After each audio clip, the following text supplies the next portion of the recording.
On the air live. Hey everybody, welcome to the Threecast. This is episode like Kajillion or something. And today's September 8th, 2017. I'm your host, Matthew Weber. I'm joined by Ricky Williams and Vincent What up? Hoy. It's all together. Yes, Hey. the three of us And together. Junior. And don't say anything about the baby. We don't want him to be subject to identity theft or anything. I don't know if you guys heard about that, but did you guys hear about that big like credit thing that was happened yesterday? The Experian credit bureau was hacked or something. Like half of the United States lost their social security numbers and driver's license and shit, and that actually great. freaking happened.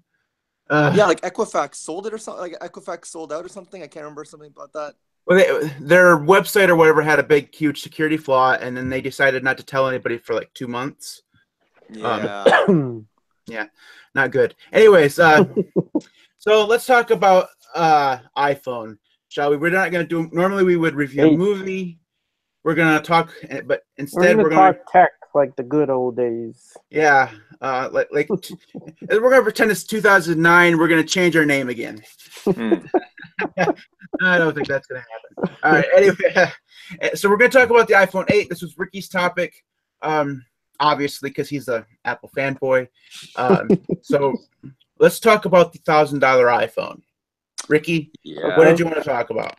All right, so so they're debuting it on the 12th, next Monday, in the new Steve Jobs Theater on the new campus. It's Tuesday, isn't it? It's Tuesday because I know that I teach on Tuesday. Yeah, that's why I was trying to figure out sneaking it during lunch.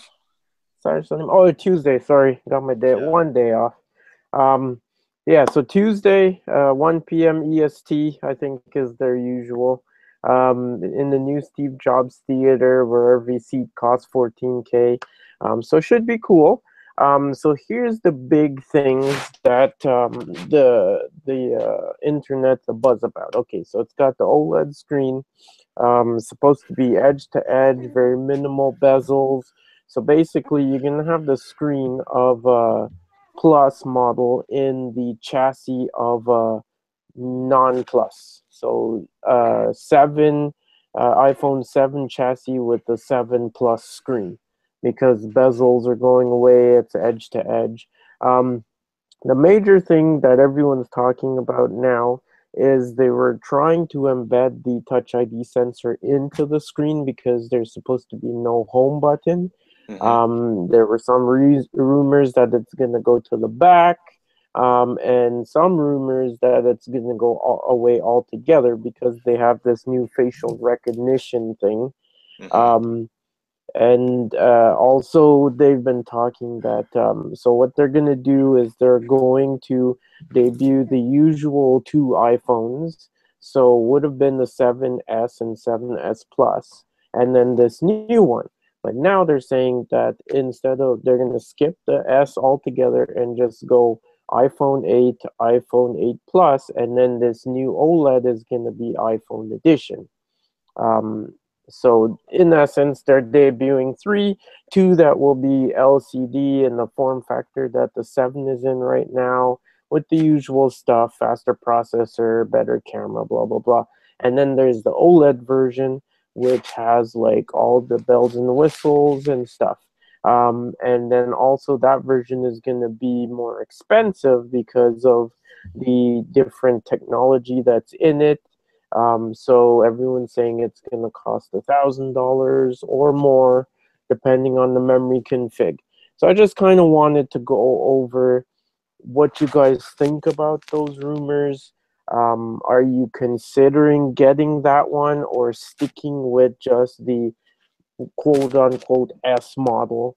And what do you think going forward? Because if they skip the S and they call it 8, which this is the 10-year anniversary, but maybe it's a good time that they would just stick with whole numbers instead of S. So then next year would be 9, and then what would have been like the S year would become the 10. And so, but what does that mean? Do people now start expecting a full update every year, like a full model redesign or whatever? So just your thoughts in general about, whatever. Okay. Do you mind if I chime in And first? I can go first if you want to see like, you can go first if you're good. I can go first also. Why To don't we kind of all go first? I mean, that's going to work out well. Okay. Vince, why don't you go ahead and go, and then we'll Yeah, go I back to was. Ricky. Yeah, because I think Ricky can fill in the gaps because I kind of gave up on the iPhone after they basically. At least I read I read less of the tech side, but more of the business insider side of things, and it seems to me that this is just simply Apple trying to keep up with the Joneses and make sure that they sell their phones. Your question to your question earlier, Ricky, about like, would you get it? No, I'm not going to get it. And I suspect that unless you're a diehard Apple fan, you're not going to get it either because you see on the horizon, Apple's already played its cards. The rumor mill has already spun it, so it's kind of within the realm of feasibility that they're going to produce a far superior phone that would have delivered on the kind of anticipated rumor mill that was supposed to be for this particular iPhone. The fact of the matter is that they seem to have dropped the ball, so to speak, and really have just said, look, man, we'll put out whatever we can without the button be damned because we're going to perfect it in the next iteration. So basically, if your phone is broken, yeah, by all means, if you're if you're Apple, you're obviously going to try to sell it out just to make the money. You can't just sit it out and let Samsung and everyone else kind of beat you down. But with respect to the actual, the super version of the iPhone that's around the horizon, and even the $1,000 iPhone, again, it's Apple. You put an Apple logo on it, people are still going to buy it. But I think that people are going to be pretty miffed about this. I don't even know of what kinds of plans you'd still get because gone are going like the days of being able to buy a 2 or 3 year plan and getting a free Apple iPhone is going to be pretty much gone unless we're going to go back to the days of like, hey, you have to book for 5 years and sign off your child to get this phone free. And then to answer your other question, Ricky, about the models and stuff, my sense is that I think they're going to have to do like a Windows or a kind of Apple thing where you're going to have to switch out from version numbers and either pick some sort of animal, cats or dogs name and just kind of go with that because I think once they hit 10, they're going to start realizing that it's going to sound stupid to say like the iPhone 17, right? So it's going to probably be like the mark my words, it's going to be like the Apple. They're gonna name it after fish, or they're gonna name it after like dogs or something. It's just gonna be like the apple guppy, or I don't know, like the barracuda or something. Just to see that you can see. No, what they'll end up doing is dropping the number and adding the year, like they did with the MacBook. So it'll be iPhone 2020. Oh no one remembers the dates. When was there ever an iMac that you're like 1999 or like 2006? No one remembers dates on these things, man. Yeah, it's still an Apple thing to do. All right, so I'm going to go next. No, I'm not going to buy one. So I'm being punished because I haven't been on for a while. Is that what you're saying here? No, wait. No, I think we're just being honest, man. No, that's why I'm being put last here. No. That's not true at all, Ricky. You're being punished because we know you'll have the most positive things to say. We want to end on a positive note. Vince and I are the curmudgeons, and you're the hipster. So you gotta you'll get to go last. Okay. Then I only have a few things to say. I've had problems with iOS in the last few months. So I mean, some of that's just tell us. Some of that's just my personal problems. But taking out those things before, I don't think that I would buy them. And if I were to buy it, it would be the regular model, the one with Touch ID, because I don't trust. So if you use Apple Pay or you have like your passwords protected with Touch ID, or I use Touch ID all the time and I trust it, right? I've placed my faith in being able to secure my data behind my fingerprint, and I haven't been able to. I've never seen or read about any facial recognition software that hasn't been able to be tricked in some form or fashion by like a picture or video feeds. Video feed or anything. I mean, I don't see how Apple's going to have been able to change that the way that they've had to kind of switch past mid-cycle. Go ahead, Vince. I was going to interject though, Matt, that the reason why they haven't been able to do it from at least the Business Insider's thing is because they were trying to buy a company that could detect infrared, because then they could actually see the infrared radiation coming off your face and correlate it to your actual physical geometry. Yeah, man, even if they can do that, I don't trust facial. I mean, everybody knows that the fingerprint thing is safe and it works and it's going to be secure, but nobody knows that about facial recognition. There have been stories year after year about how Samsung has facial recognitions on their phone, and it's people have been able to trick it. I mean, and that's the thing with facial recognition. It's not known as being secure, and it's something that Apple's going to have to. I mean, Apple's going to have to, really sell that to people who. I mean, especially now. I mean, they've asked for credit cards for Apple Pay, and they have all this user data and stuff that really requires absolute security. And that's going to be my biggest problem with the so-called iPhone edition or iPhone X or whatever the hell they're going to call it. Especially seeing as how there's rumors that next year they'll be able to bring the Touch ID back, right? So I mean, this is going to be like the one single phone that doesn't have the ability to protect its data, and I mean, it has disaster written all over it. So that'd be my biggest problem. The other thing is, in terms of price, I don't understand. I understand there's not a lot of difference between $750 and $1,000, but for some reason that, like in my mind, it seems like a gigantic leap forward for not a lot of gain. Like they're taking away Touch ID. Yeah, you're getting a bigger screen, but I enjoy, the iPhone 6 Plus or whatever I have. I enjoy that screen. I don't mind bezels. I actually like the physical button. I have Touch ID. I just because I don't understand why. I mean, it looks cool, but besides looking cool, I don't understand the whole necessitating $1,000 for it. And it's the same thing with the Galaxy Note that Samsung just released. It doesn't make that number is just too close to a computer for me, right? And if I'm going to spend $1,000, I want a keyboard. So I know it's the whole MacBook Air thing again, but I'm not spending $1,000 on a phone. I'm just never going to do that. So I think actually what I'll end up doing is what I always do. See, I don't know if you guys know this, but I'm getting older. What? No way. I'm no longer the young whippersnapper that was in 2009 that would buy every single piece of tech that was out there. It's just not.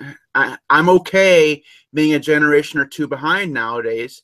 I don't need the iPhone 8 to feel, that my life is worthwhile.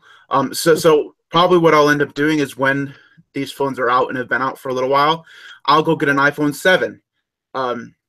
Because it's cheaper, it has everything I want to do, and if I plan on staying with iOS, which iMessage dictates that I do, really, if I hate iMessage, that's what it all boils down to. If iMessage was on Android, I would go to Android today. Don't say that. I would, because You're never going to do it now. yeah, that's probably true. Anyway, so no, I'm not going to buy it. It's expensive. It's losing Touch ID.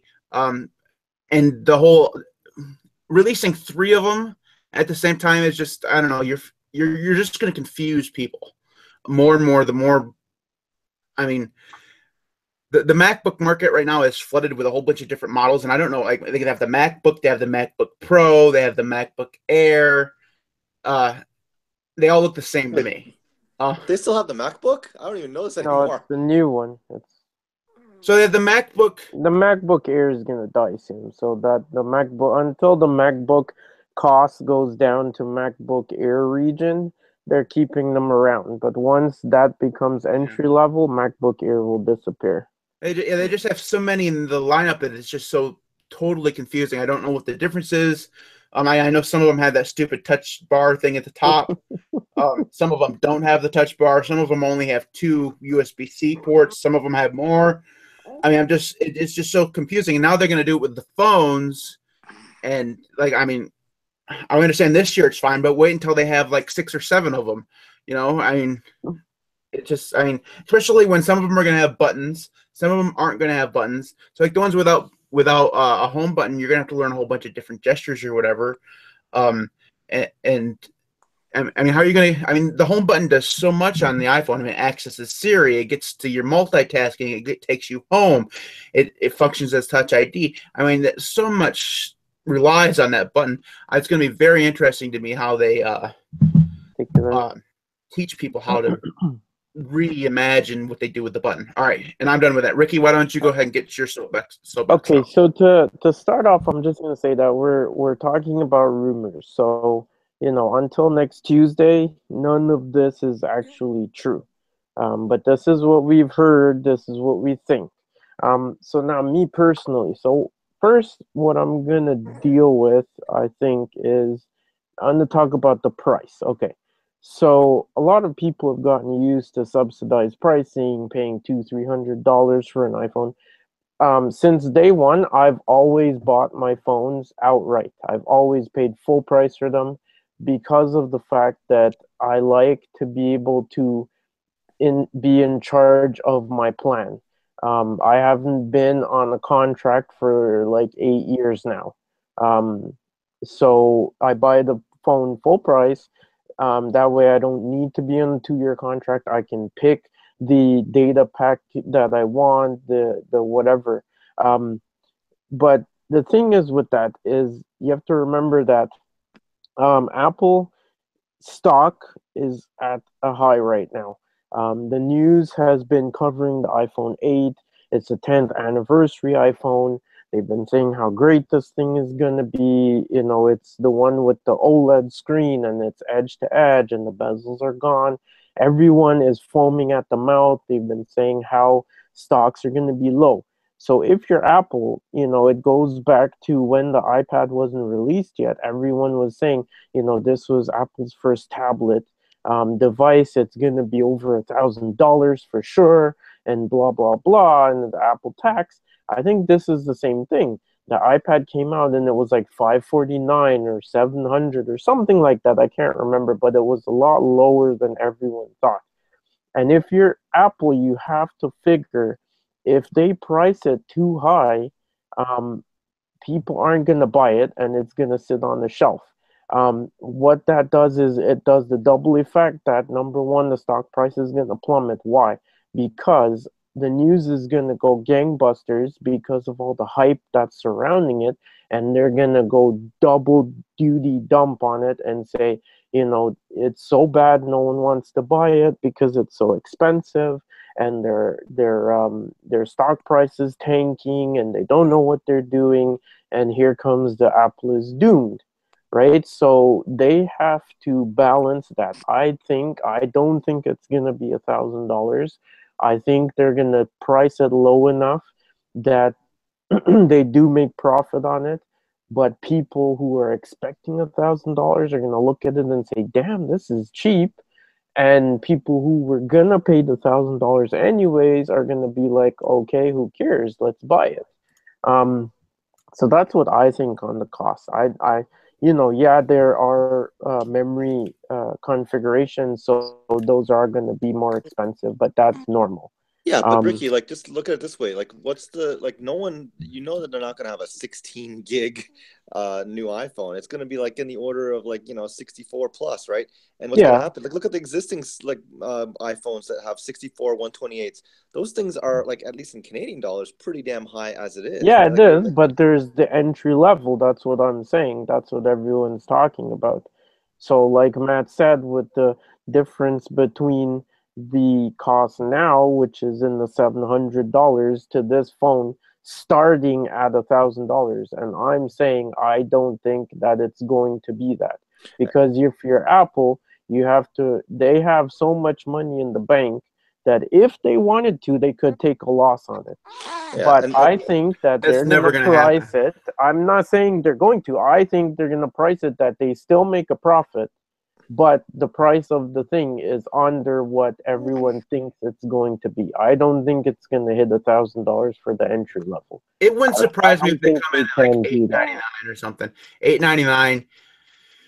Yeah, would and they're gonna have to work with their buddies AT&T and Sprint and everyone to make something work decently because I think Ricky, what you're describing, I know that you see all those hype things where like people line up to buy at the Apple Store, but I think the reality is that the vast majority of the people that buy don't buy phones exclusive. They usually go with the contract. So I Yeah, think it's but gonna. what I'm saying, whether people line up or they're hardcore enthusiasts or they're just regular mainstream users walking on the road, everyone sees the news cycle. Everyone sees Twitter. Everyone sees Facebook.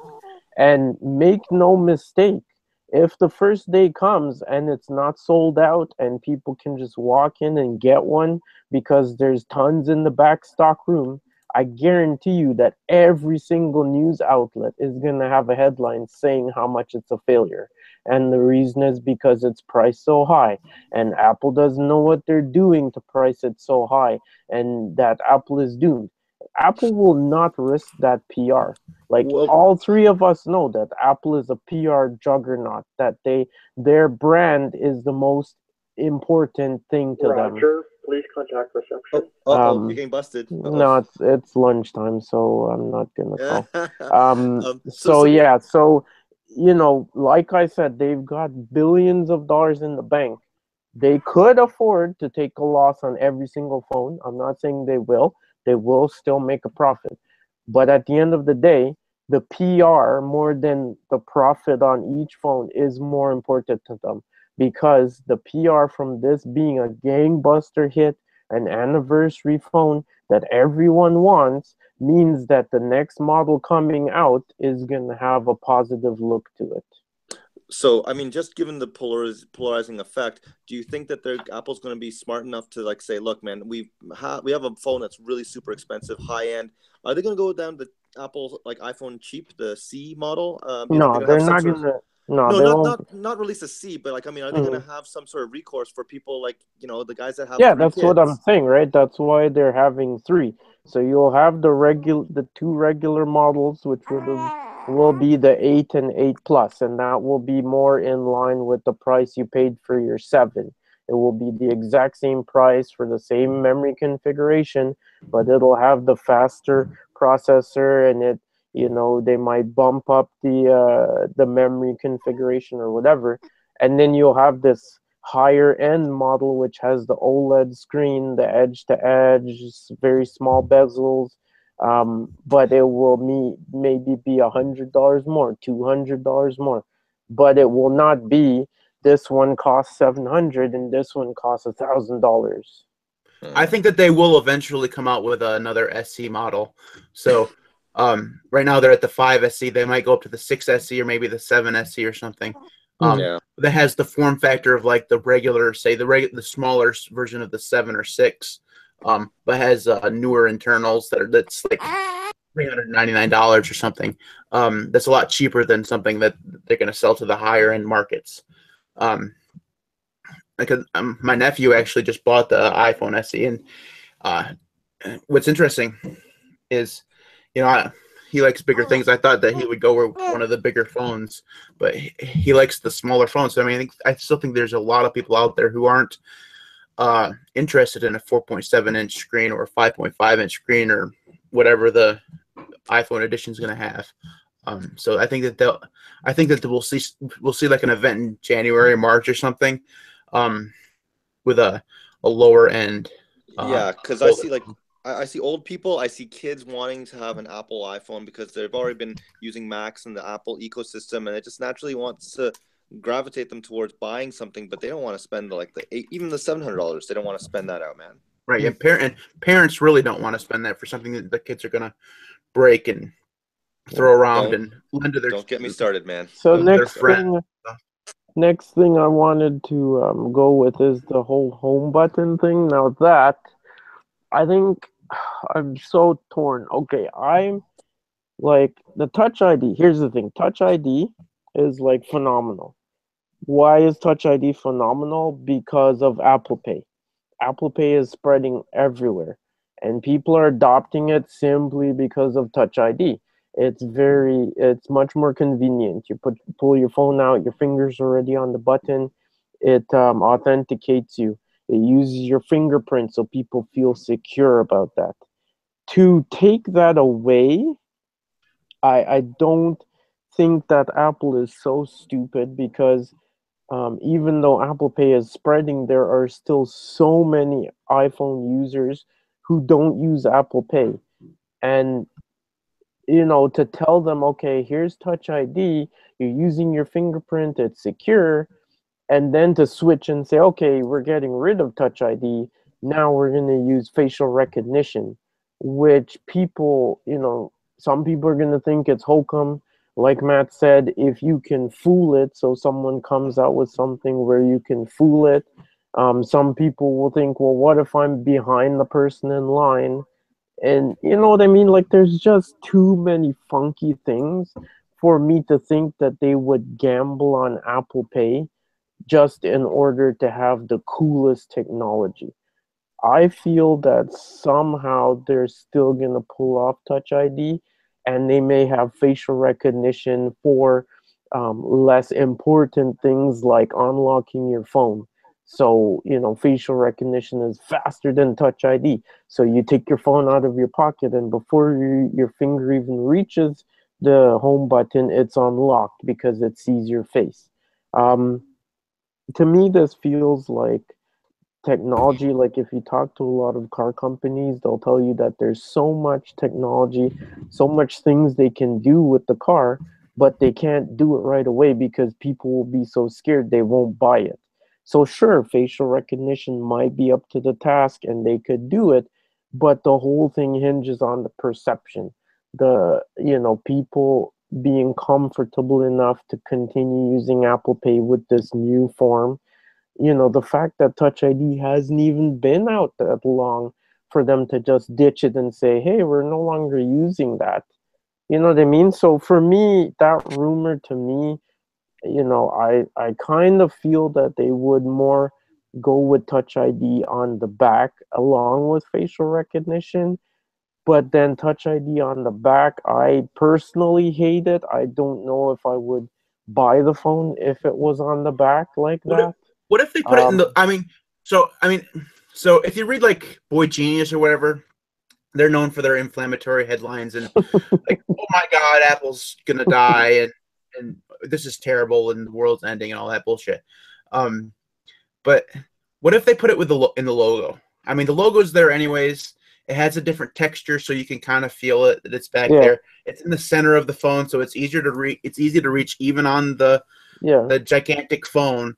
Um, If so I they mean, if they put it in the logo in a way that you just naturally touch the phone and it works, um, and the logo doesn't well, that look any different, I right, would I would say that's phenomenal.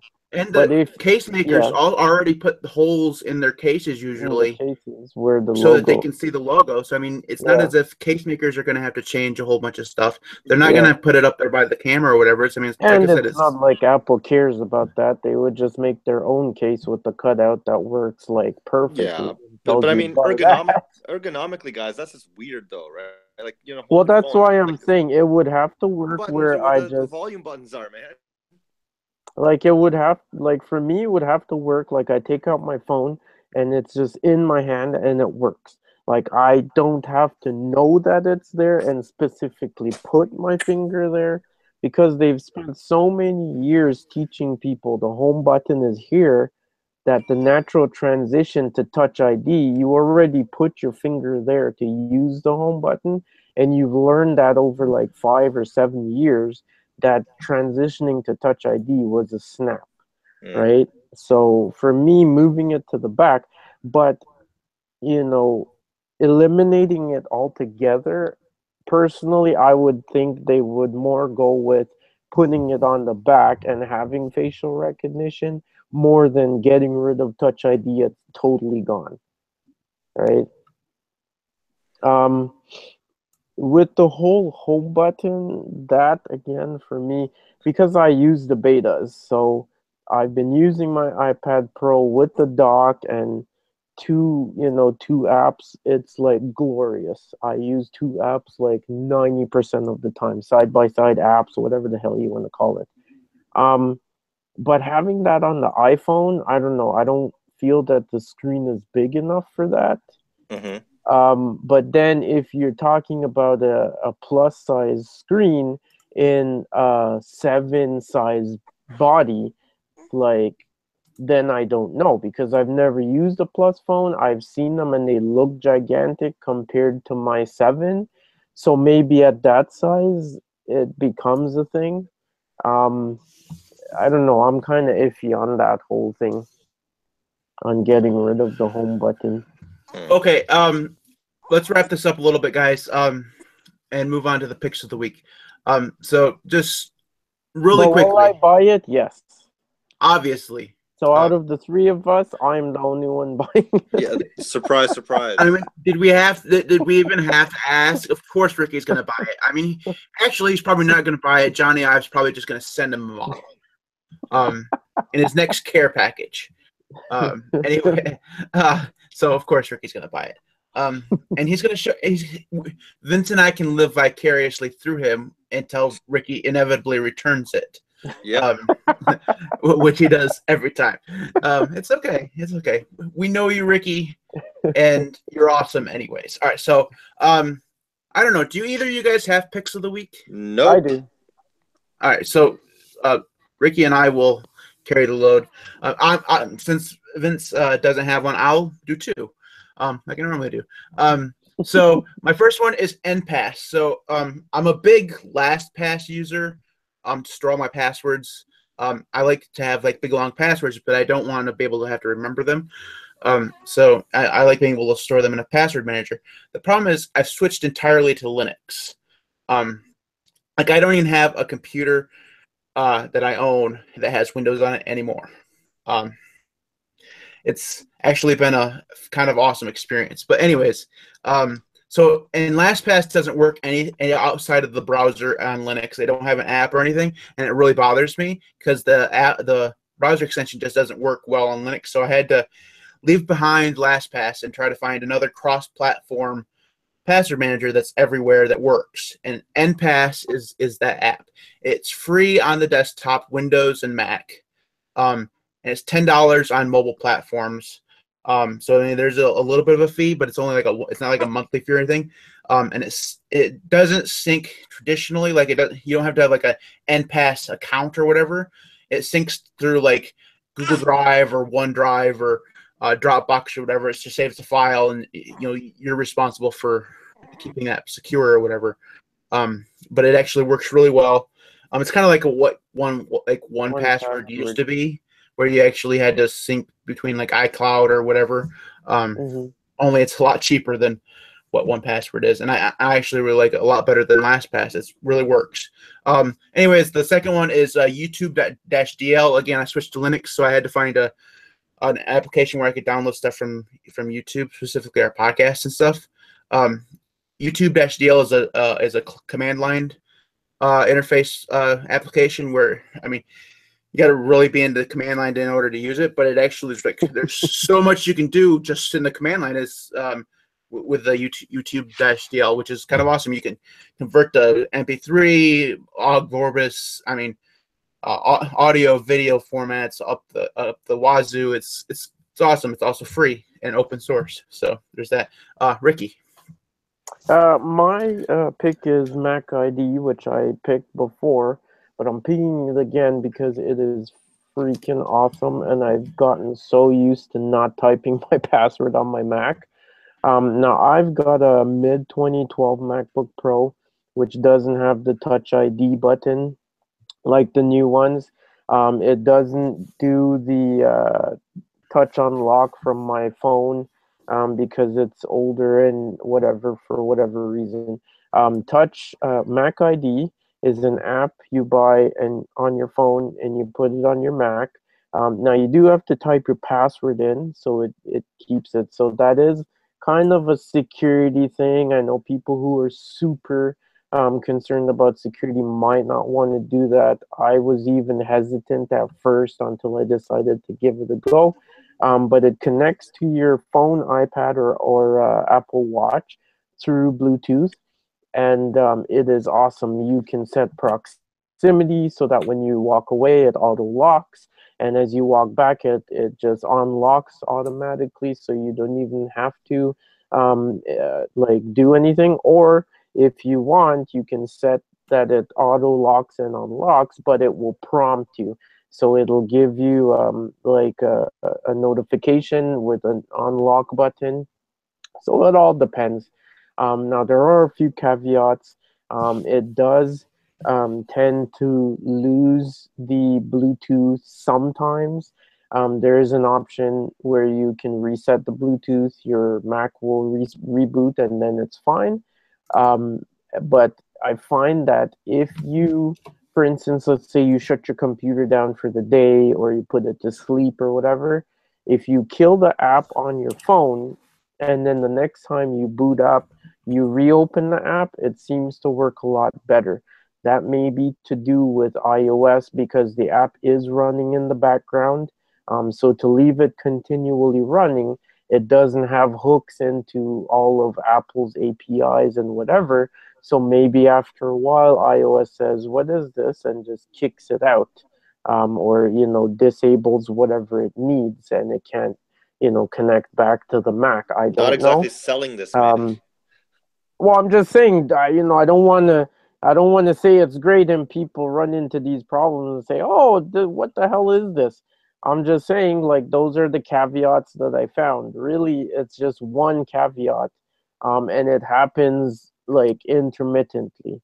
But honestly, I've been using it for like months now since I last plugged it, and I can honestly say that not having to type my password in every time I walk away and come back to my machine is heavenly. Like just walking into my office and my machine, like my watch buzzes and my machine unlocks, I'm just like, holy crap, this must be what it's like to have all new gear. So yeah, if you have an older Mac, or for whatever reason, check it out. And it's not that expensive. Okay, so that is it for us this week. We'll be back next time with a movie review of some sort. We don't quite know what we're doing No, we don't. next, but we'll figure it out. If you want to get in contact with us, you can do so. Email at the3cast.com. You can follow us on Twitter. The podcast is at the3cast. I'm at MTWB on Twitter. I'm also at MTWB on Mastodon, which is like an open source Twitter network. I don't actually use it, but I'm there. Ricky's Ricky_Williams1 on Twitter. Vince's WHY, and cue the baby. We'll be back. We will be back. Baby says, next I'm time. out. Okay, I'm out, we'll see you boys. then. Yeah. See ya. All right. All right.